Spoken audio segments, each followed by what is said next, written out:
والصلاة والسلام على أشرف الأنبياء والمرسلين نبينا محمد وعلى آله وأصحابه أجمعين وبعد.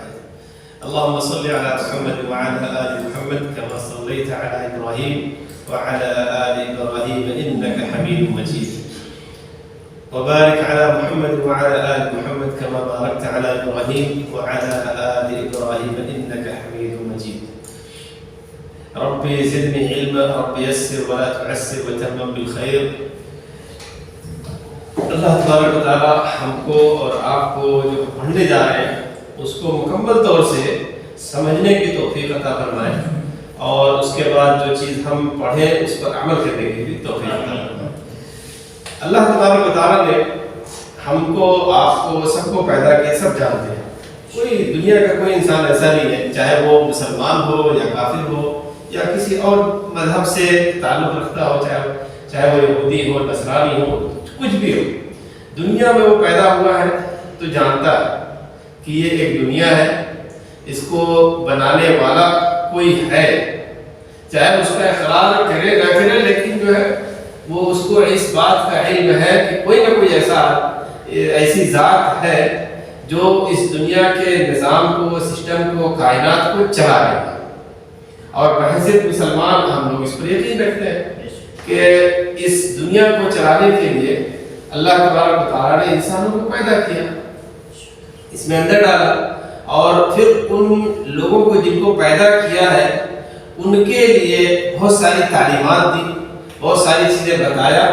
جیسے حضرت آدم علیہ السلام جب آئے تو ان کو یہ نہیں تھا کہ سب کچھ معلوم رہا، اور جو انبیاء دوسرے آئے ان کو یہ نہیں پتا تھا، جو پیدا ہوتے کہ ان کو کچھ بھی نہیں پتا تھا. اللہ تبارک و تعالیٰ نے ایک بات دیگر سب کو بتاتا گیا. آدم علیہ السلام کو قرآن کے اندر موجود ہے کہ اللہ تبارک و تعالیٰ نے بہت ساری چیزوں کے نام ان کو سکھلائے. نام کسی کو نہیں پتا تھا، اللہ تبارک و تعالیٰ نے وہ نام سکھلائے.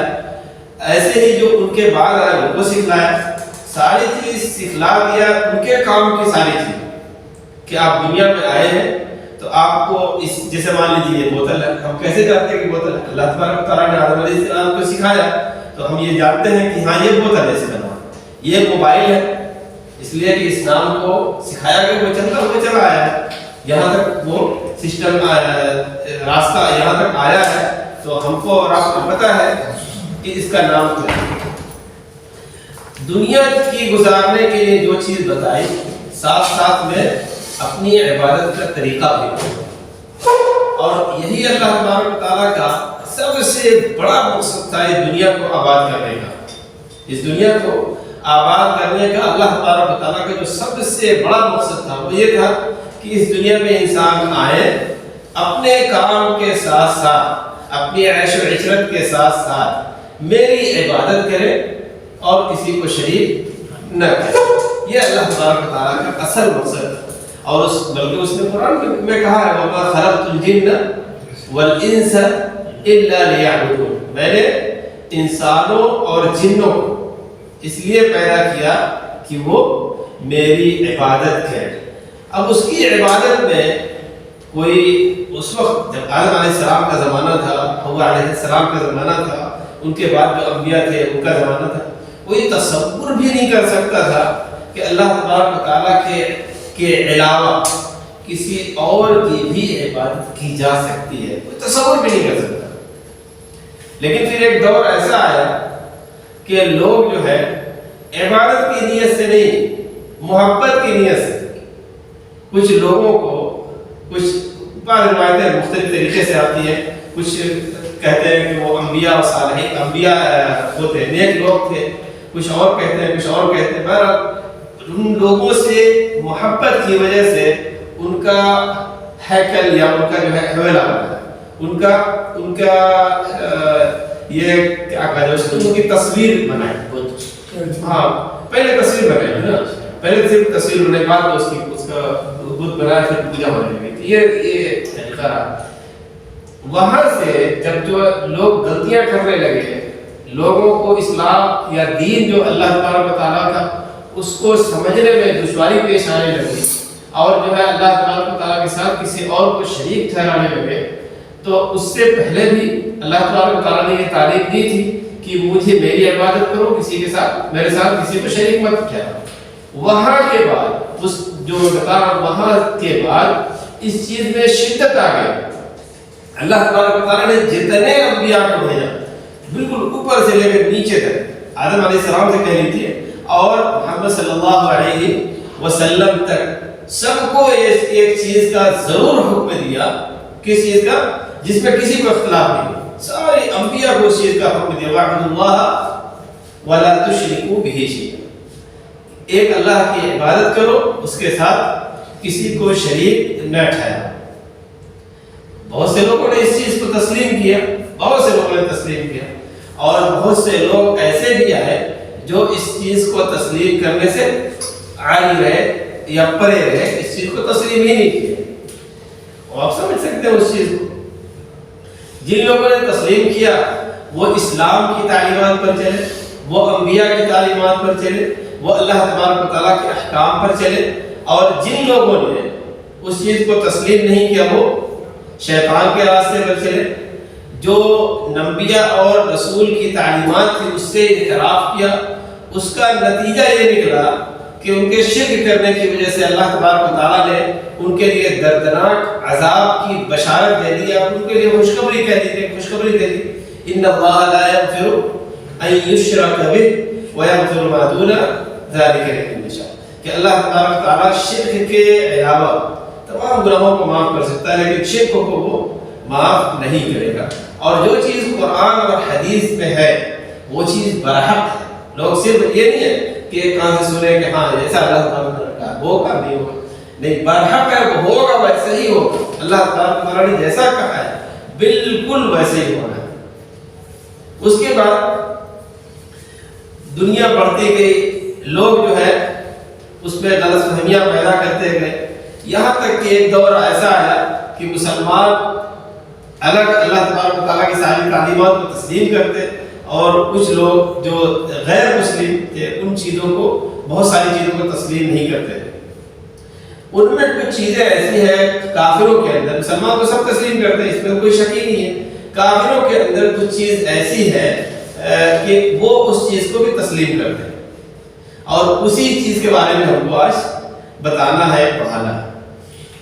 آپ سنے ہوں گے کہ جب بھی توحید کی تقسیم گنی جاتی ہے، توحید کے مراتب گنے جاتے ہیں، تو وہ کتنے ہوتے ہیں؟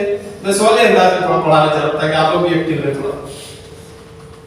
اگر کہا جائے کہ توحید کی کتنی قسمیں ہیں، توحید اللہ تبارک و تعالیٰ کی وحدانیت کو ہم کتنے طریقے سے پہچان سکتے ہیں، کیا جواب دیں گے ہم؟ تین طریقے سے اس کو پہچان سکتے ہیں۔ ان میں سے دو ایسی جیسے الوہیت، اگر الوہیت میں ہی یہ لوگ ہیں جو کافر ہیں وہ اللہ تبارک و تعالیٰ کو نہیں مانتے، اور دوسرے اسماء و صفات جو اللہ تبارک و تعالیٰ کے بہترین نام ہیں، جو اس کی بہترین صفتیں ہیں، جو کامل، بہترین کے بارے میں کامل بالکل زیادہ بہتر رہے گا، کامل صفتیں ہیں، اس چیز کو وہ تسلیم نہیں کرتے۔ تسلیم کرتے ہیں وہ کس چیز کو؟ توحید ربوبیت، وہ اس چیز کو مانتے ہیں کہ اس دنیا کو پیدا کرنے والا کون ہے؟ اللہ تبارک و تعالیٰ۔ باقی اس کی الوہیت میں دیکھیے شرک کرتے ہیں، یعنی اس کی وحدانیت میں جب یہ کہا جائے کہ ہر طرح کی عبادت صرف اور صرف اللہ رب العالمین کے لیے، تو وہ اس چیز کو تسلیم نہیں کرتے۔ کبھی مورتی بنا کے پوچھتے ہیں، کبھی کسی طریقے سے پوچھتے ہیں، کبھی قبروں پر جا کے گر جاتے ہیں، کبھی قبر والوں سے مانگنے لگتے ہیں، کبھی کچھ کرتے ہیں، کبھی کچھ کرتے ہیں، ہر بہت طریقے سے اللہ تبارک و تعالیٰ کے ساتھ شریک کرتے ہیں۔ ایسے ہی اللہ تبارک و تعالیٰ کے جو نام ہیں اور صفات ہیں ان میں بھی بہت ساری چیزوں کو تسلیم نہیں کرتے، بہت ساری چیزوں کو، بلکہ حد تو یہ ہے کہ بہت سے نہیں کہوں گا، تھوڑے سے کچھ مسلمان بھی ایسے ہیں جو اللہ تبارک و تعالیٰ کی صفات میں یا اللہ تبارک و تعالیٰ کی جو صفات کاملہ ہے اس کو وہ ماننے کے لیے تیار نہیں ہوتے۔ بڑی لمبی چوڑی بحث ہے، میں صرف لفظوں میں کہہ کے گزر رہا ہوں۔ صفات کاملہ کو بعض کو مانتے ہی نہیں، سب کو نہیں. مان لیجیے 99 جو لوگ نام گنتے ہیں ان میں بہت سی صفات بھی اللہ تبارک و تعالیٰ کی، ان صفات میں سے کچھ صفت کو مانتے ہی ماننے کے تیار نہیں ہوتے، جبکہ وہ ساری صفت جو موجود ہے قرآن اور حدیث کے اندر موجود ہے اور جو اللہ کے نبی صلی اللہ علیہ وسلم نے بتلائی ہوئی ہے وہ سب کے سب مسلم ہے، اس میں کوئی شبہ نہیں. لیکن کچھ لوگ اس پر اعتراض کرتے ہیں، کچھ لوگ جو ہے اس کی تعویل کرتے ہیں. تو غیر مسلم جو اللہ تبارک و تعالیٰ کی وحدانیت کو سرے سے تسلیم نہیں کرتا، اس کے اسماء و صفات کو سرے سے تسلیم نہیں کرتا، وہ تسلیم کرتا ہے تو کس چیز کو؟ صرف اور صرف ربوبیت کو، کہ اللہ تبارک و تعالیٰ رب ہے، آسمان و زمین اور ساری چیزوں کو پیدا کرنے والا ہے، بارش برسانے والا ہے، وہ مارنے اور جلانے والا ہے. اس چیز کو تسلیم کرتے ہیں، باقی ساری چیزوں کو نہیں تسلیم کرتے. ایک غیر مسلم بالکل جو ہم لوگ جیسے کہتے ہیں ہندو، وہ اللہ تبارک و تعالیٰ کے بارے میں کچھ نہیں جانتے لیکن وہ بھی اس چیز کو تسلیم کرتے ہیں کہ وہی تو ہے، بلکہ ہاتھ انگلی سے اشارہ بھی کرتے ہیں وہی سب کچھ کرتے ہیں، آخری وہی ہوتا ہے. اسی چیز کو ہم پڑھنے کے لیے ایک کتاب جس کا نام ہے، کتاب کا نام ہے القواعد الاربعہ، اس کی شرح ہم پڑھ رہے ہیں، شرح القواعد الاربعہ، چار قاعدے. آج میں تھوڑا سا زیادہ نہیں پڑھاؤں گا اس لیے کہ صحیح سے جب لوگ زیادہ ہوں گے تو پہلا قاعدہ اسے بھی ریپیٹ کروں گا اور پہلا اور دوسرا تھوڑا سا کور کروں گا تو اگلے اس میں پورا ہو جائے گا انشاءاللہ. القواعد الاربعہ جس کو لکھا ہے محمد بن عبد الوہاب بن سلیمان التمیمی نے اس کتاب کی تصنیف کی ہے اور پھر اس کتاب کو نقل کیا ہے، شرح کیا ہے، کچھ جو ہے اس کے اندر گھٹایا ہوا ہے. انہوں نے صالح بن عبداللہ بن ابی الحمد العثیمی انہوں نے کیا. اس میں جو پہلا قاعدہ ہے بڑی لمبی چوڑی انہوں نے تمہید باندھی، اس کے بعد جو قاعدہ ذکر کیا ہے. پہلا قاعدہ جو انہوں نے ذکر کیا وہ اللہ تبارک و تعالیٰ کی ربوبیت کے بارے میں ذکر کیا ہے. کہہ رہے پڑھاؤ کہ رک جائے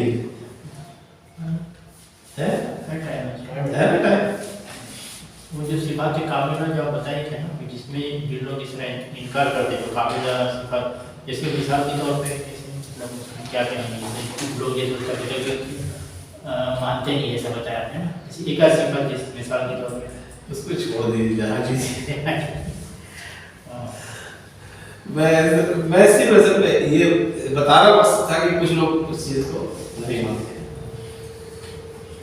کچھ چیزیں ہیں جسے اللہ تبارک و تعالیٰ کے ہاتھ ہیں، مانتے ہیں نا، وکلتا یدیہ یمین، یہ حدیث میں آتا ہے کہ اللہ تبارک و تعالیٰ کے دونوں ہاتھ ہیں، دو ہاتھ ہیں اور دونوں ہاتھ داہنے ہیں. تو اسی طرح کچھ اور صفتیں ہیں، دیکھنے کی، سننے کی، احاطہ کرنے کی، موجودگی کی. کچھ لوگ کہتے ہیں کہ اللہ تبارک و تعالیٰ ہر جگہ موجود ہے اور کچھ لوگ کہتے ہیں کہ نہیں اس کا علم ہر جگہ موجود ہے، اس کا احاطہ کیا ہو جی. تو اس میں بہت سارے اختلافات ہیں، میں اس میں گھسنا نہیں چاہ رہا. میں اسے اس کے تھوڑا سمجھے تھوڑا سا وہی وہ مثال سمجھ میں جا کے سمجھ میں آ گئی. سمجھ میں آ گئی. میں یہ نہیں کہا کہ جس کو نہیں مانتے، میں نے صرف بتایا ہے. سمجھ حدیث کے مفہوم میں بھی آتا ہے کہ اللہ تعالیٰ جب آپ ایک ہاتھ چلتے ہو اللہ تعالیٰ دو ہاتھ چلتے ہیں، اس طرح کی مفہوم ہے. جی جی ایسا ہے. قرآن میں دیکھیے آپ بارہا دیکھیں گے کہ ایک تو علم کے اللہ تبارک و تعالیٰ علیم بما یفعلون، اللہ تبارک و تعالیٰ جانتا ہے جو کچھ وہ کرتے ہیں. اسی طرح احاطہ کے بارے میں آتا ہے کہ اللہ تبارک و تعالیٰ تمام چیزوں کے علم، تمام چیزوں کا علم کا احاطہ کیے ہوئے، احاطہ بکل شیء. بلکہ حدیث میں آتا ہے کہ بالکل کالے پہاڑ پر کالی چمٹی اور اندھیری رات میں جو چلتی ہے اس پر، وہ بھی اللہ تبارک و تعالیٰ جانتا ہے. یہاں تک کہ اگر بل سمجھ رہے ہیں، بل سوراخ جو ہوتا ہے اس میں بھی کوئی چیز ہوتی ہے جو انسان کو نظر نہیں آتی، وہ بھی اللہ تبارک و تعالیٰ کے علم میں ہوتی ہے. سینے کی باتوں کو جو ہم سوچتے ہیں، جس کو عمل میں نہیں لاتے، وہ چیز بھی اللہ تبارک و تعالیٰ جانتا ہے. تو کوئی چیز اللہ تبارک و تعالیٰ سے مخفی نہیں ہے. لیکن کچھ صفتیں ہیں جس کو غیر مسلم نے چھوڑ دی. اس میں ماننے میں اختلاف کہہ سکتے ہیں کہ ماننے میں اور نہ ماننے میں کچھ مسلمانوں کا اختلاف ہے، وہ 4-5 صفتیں اس طرح کی ہیں، اور زمانے سے وہ چیز جو ہے نا جھگڑے میں چلی آ رہی ہے، اس کو میرے خیال سے کنارے ہو جاتا ہے بہتر ہے۔ پہلا قاعدہ یہ ہے ان تعلم ان الكفار الذين قاتلهم رسول الله صلى الله عليه وسلم مقرون بأن الله تعالى هو الخالق المدبر وأن ذلك لم يدخلهم في الإسلام۔ والدلیل بھی دیا ہے یہاں پہ۔ یہ پہلا قاعدہ یہ کہہ رہے ہیں، میں پہلے ترجمہ کروں پھر اس کی تشریح کروں۔ ان تعلم ان الکفار، آپ یہ چیز جان لیجئے کہ کفار جنہوں نے اللہ تبارک و تعالیٰ سے جنگ و جدل کیا، جھگڑا کیا، قتال کیا، لڑائی جھگڑا کرتے ہیں، وہ بھی اس بات کا اقرار کرتے ہیں، مقرون بأن اللہ تعالی هو الخالق المدبر، وہ بھی اس بات کا اقرار کرتے ہیں کہ اس دنیا کا خالق، اس کائنات کا خالق، اس کی تدبیر کرنے والا، اس کی تدبیر میں کیا کیا چیزیں آ رہی ہیں، جیسے سورج نکلنا، چلنا، آنا جانا، نیچے اوپر ہونا، جو بھی ہے وہ ساری چیزیں اس کے اندر آ جائیں گی، اور چاند کا آنا جانا، ستاروں کا آنا، ستارے بغیر کسی سپورٹ کے وہ ہے لٹکے ہوئے، بلکہ اپنا کام کر رہے ہو۔ زمین آسمان کے اندر کتنی چیزیں ہیں، دنیا کے کسی آدمی کو اس کا علم نہیں ہے، کوئی نہیں جانتا کہ کتنی چیزیں ہیں، کتنے کو انسان جانتا بھی ہے اور بہتوں کو نہیں جانتا، بہتوں سے کچھ سے فائدہ اٹھاتا ہے اور بہتوں کے بارے میں علم نہیں رکھتا۔ اس کا سارا و سارا علم اللہ تعالیٰ کے۔ یہ جو مدبر ہے، تدبیر کائنات کی جو تدبیر کرنے والا ہے، یہ اللہ تبارک و تعالیٰ کے سوا کوئی کر ہی نہیں سکتے۔ اس بات کا اقرار کافر بھی کرتے ہیں، بلکہ کفار مکہ بھی کرتے تھے۔ کفار مکہ جو تھے وہ بھی اللہ تبارک و تعالیٰ کی وحدانیت کا اقرار کرتے تھے، لیکن اس کو کہتے تھے، مانتے تھے، لیکن تسلیم نہیں کرتے تھے۔ ایک قصہ مجھے یاد ہے، میں بتاؤں کہ جب فتح مکہ کا واقعہ ہوا تو جو کفار مکہ تھے اس میں جو بڑی بڑی شان والے تھے، نہ جھکنے والے تھے، وہ تو جھکنے والے نہیں تھے، یا تو بھاگ جاتے یا پھر جو ہے اپنی گردن کٹا دیتے۔ تو ان میں سے اکرمہ بن ابو جہل، حضرت اکرمہ بن، اس لیے کہ اسلام لانے والے، ان کو جب مکہ میں جب اللہ کے نبی صلی اللہ علیہ وسلم صحابہ کرام فتح کر لیے مکہ، تو وہ بھاگ گئے کہ میں ابو جہل کا بیٹا ہوں، اگر صحابہ کرام نے مجھے پایا تو مجھے تو قتل کر دیں گے، میں قید نہ ہوں، میں بھاگ جاؤں۔ تو وہ بھاگے اور بھاگتے ہوئے سمندر میں جا پہنچے، اور اس سمندر میں جاتے جاتے ایسا آندھی اور طوفان آیا کہ جان بچانا مشکل ہو۔ بالکل یہ تھا کہ اب گئے تب گئے، اور وہ لوگ کس کو پکار رہے تھے؟ کبھی کسی مورتی کو پکارتے تھے، کبھی کسی ود سعا، اور جو بھی اس وقت لوگوں کے یہاں سب سے زیادہ مقرب رہا ہوگا اس کو پکارتے تھے۔ خانہ کعبہ کے اندر آپ سنے 360 ہوتے اور جو ہے رکھے ہوئے تھے، تو ان میں سے جس کو سب سے بڑا اور سب سے مضبوط سمجھ کر وہ پکارتے رہے ہوئے۔ جب ہار گئے تو حضرت اکرمہ نے کہا کہ اب خالص اللہ تبارک و تعالیٰ سے پکارو، اب کسی کو شریک مت کرو، اب کسے مانگو، خالص اللہ تبارک و تعالیٰ سے دعا مانگو، وہ ہماری دعا کو قبول کرے گا۔ اور انہوں نے عہد کیا، اس وقت عہد کیا کہ اے اللہ اگر تو مجھے میری جان بخش دے گا تو میں اسلام قبول کروں گا۔ ان کا دیکھیے کوئی کچھ نہیں کیا، لیکن اسلام لانے کے لیے ایک جھٹکا ہی کافی تھا۔ پانی میں پھنسے ہوئے تھے، جان خلاصی ہو گئی، بچ گئے اور آئے، اللہ کے نبی صلی اللہ علیہ وسلم کے ہاتھ پر اسلام قبول کیا۔ پھر سارا قصہ انہوں نے خود بتایا اور بڑا اچھا اسلام دیا۔ مطلب جس طرح کا ابو جہل جو ہے جاہل اور گواہ قسم کا تھا، ہر وقت مسلمانوں کو تنگ کرنا اور پریشان کرنا اس کا مقصد رہتا تھا، حضرت اکرمہ جب اسلام لائے بہت اچھے مسلمان ہوئے اور بہت سی روایتیں بھی ان کی موجود ہیں.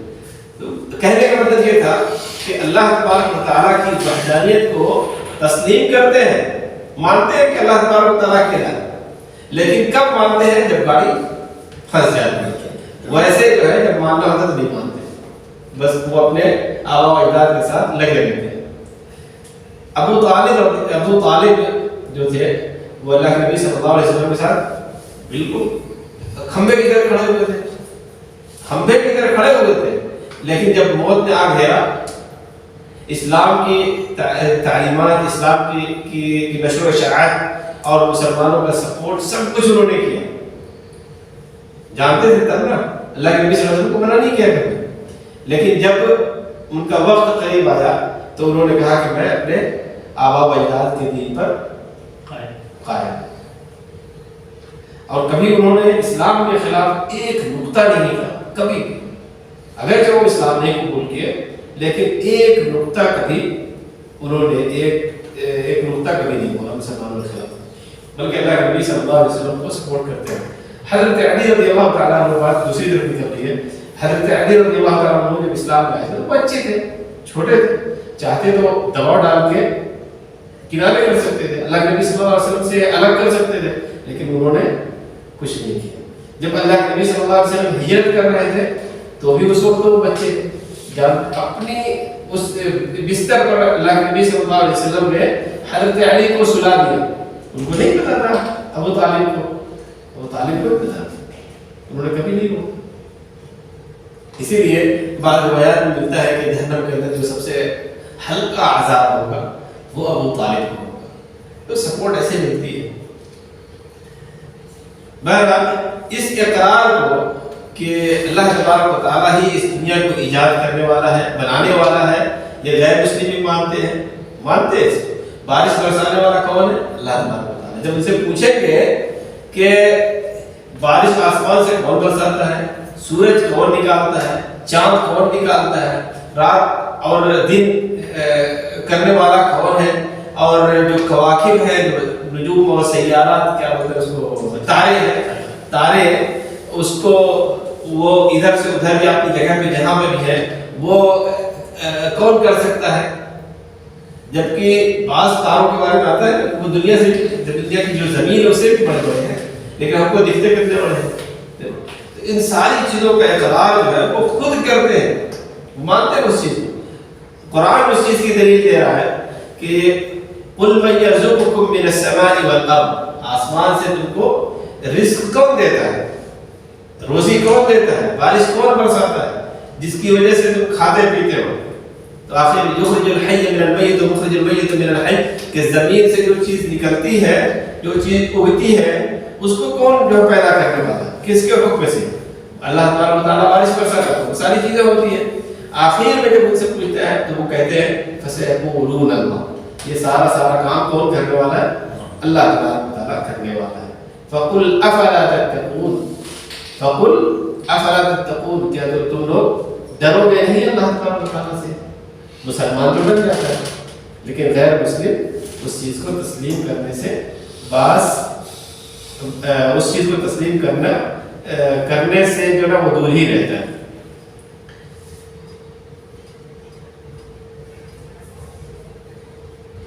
وہی چیز ہے جو انہوں نے, میں نے اپنے انداز میں بتا دیا, وہی چیز انہوں نے بھی آگے تک لکھی ہوئی ہے. اگر اس تعلق سے کوئی سوال ہو آپ لوگوں کو تو سوال کر لے, اس کے بعد میں آگے چلتا. کچھ ہے سوال؟ کوشچن آنسر چلتا ہے. توحید کا جو مادہ ہے, توحید کا جو سبجیکٹ ہے, یہ بڑا جو ہے نا سوکھا ہے. اس میں مطلب ہنسی مذاق والی چیزیں جب وہ شاذ و نادر کوئی چیز آتی ہے, اور سمجھنا بھی عام لوگوں کو سمجھنا بھی اتنا آسان نہیں. اسی لیے اس چیز کی کوشش کی جاتی ہے کہ بہت زیادہ کسی کو نہ دیا جائے, اور جب سمجھایا جائے تو کھیلتے کودتے سوال کوشچن آنسر کرتے ہوئے اس چیز کو سمجھا دیا جائے. میں نے بہت زیادہ دینے کی کوشش نہیں کی, میں نے یہ کوشش کی ہے کہ اس سے بس یہ سمجھ میں آیا کہ کافر جو اس چیز کو اعتراض کرتے تھے لیکن اس کے باوجود ماننے کے لیے تیار نہیں ہوتے.